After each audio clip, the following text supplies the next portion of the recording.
민중당 대변인 신청현입니다. 오늘이 통합진보당이 강제로 해산된 지 딱 4년째 되는 날입니다.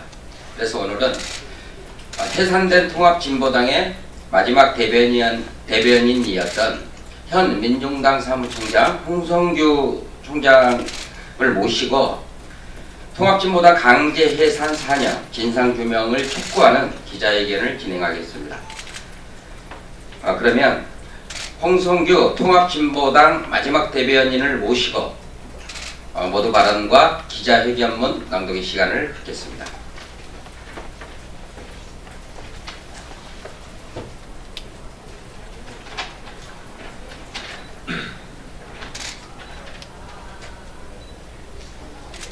박근혜 독재정권에 의해서 강제로 해산당했던 통합진보당의 마지막 대변인이었고 지금은 민중당 사무총장인 홍성규입니다. 2014년 12월 19일 헌법재판소의 강제해산 판결에 의해서 이곳에서 저는 통합진보당의 마지막 브리핑을 마치고 쫓겨났습니다. 그로부터 4년간 우리 대한민국에는 참으로 많은 일들이 있었습니다. 엄동설한 5달에 걸친 유례없는 촛불혁명으로 독재자 박근혜를 탄핵했고 새로운 정권을 세워냈습니다. 헌법에서 규정한 삼권 분립의 원칙을 철저하게 망가뜨리고 스스로 독재 권력의 부역자를 자처한 사법부에 대하여 지금 전 국민이 사법 적폐 청산을 강력하게 요구하고 있습니다. 양승태 전 대법원장 또한 곧 엄중한 역사의 심판대에 서게 될 것입니다.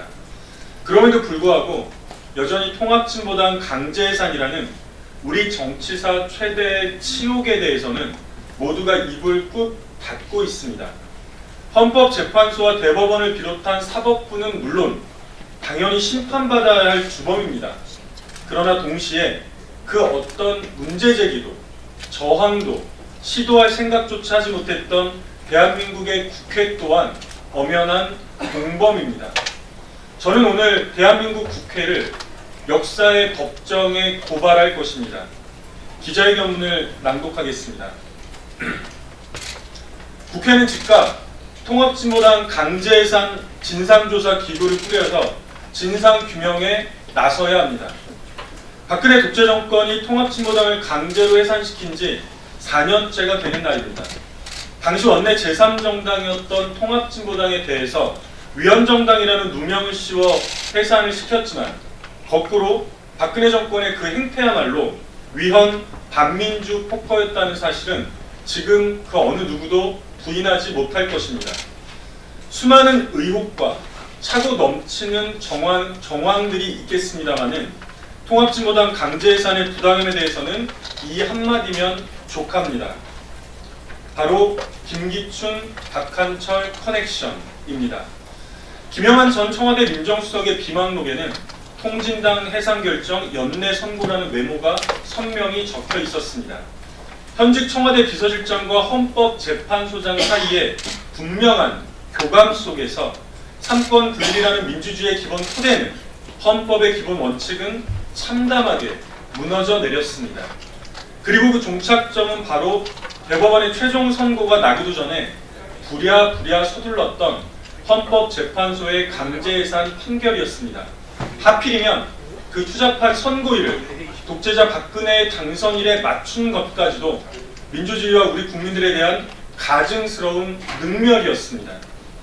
삼권 분립의 한 축을 맡고 있으면서도 특히 민의의 정당이라고 일컬어주는 이곳 국회부터 뼛속까지 부끄러워해야 합니다. 보수와 진보, 사상과 이념, 그 모든 정견을 넘어서 국회 일구성원이 그것도 원내 제3정당이 독재정권의 부당한 정치 탄압 속에 강제해산의 지경에 이르는 그 순간까지도 대한민국 국회는 그 어떤 비판도 항의도 저항의 목소리도 내지 못했습니다. 적극적 동조 이외에는 오직 비겁한 침묵으로 민주주의를 짓밟았던 독재정권의 악행에 부역했습니다. 더 늦기 전에 우리 정치사의 가장 치욕스러웠던 이 오점을 깨끗이 씻어내야 합니다. 이곳 국회부터 나서야 합니다. 여야를 막론하여 그야말로 초당적으로 통합진보당 강제해산 진상조사기구를 국회 내에 꾸릴 것을 공식적으로 제안합니다. 헌법재판소의 존립근거 자체까지 뒤흔들었던 김기춘, 박한철 커넥션은 물론이거니와 그로 인한 통합진보당 강제해산의 전모에 대해서도 이제 그 진상이 철저하게 규명이 되어야 합니다. 이는 대한민국의 민주주의를 바로 세우기 위한 첫 걸음입니다. 아울러 동시에 이곳 국회가 진정으로 국회답게 서기 위한 첫 조치이기도 합니다. 2018년 12월 19일 통합진보당 마지막 대변인 홍성규 이상입니다. 이상으로 기자회견을 모두 마치겠습니다.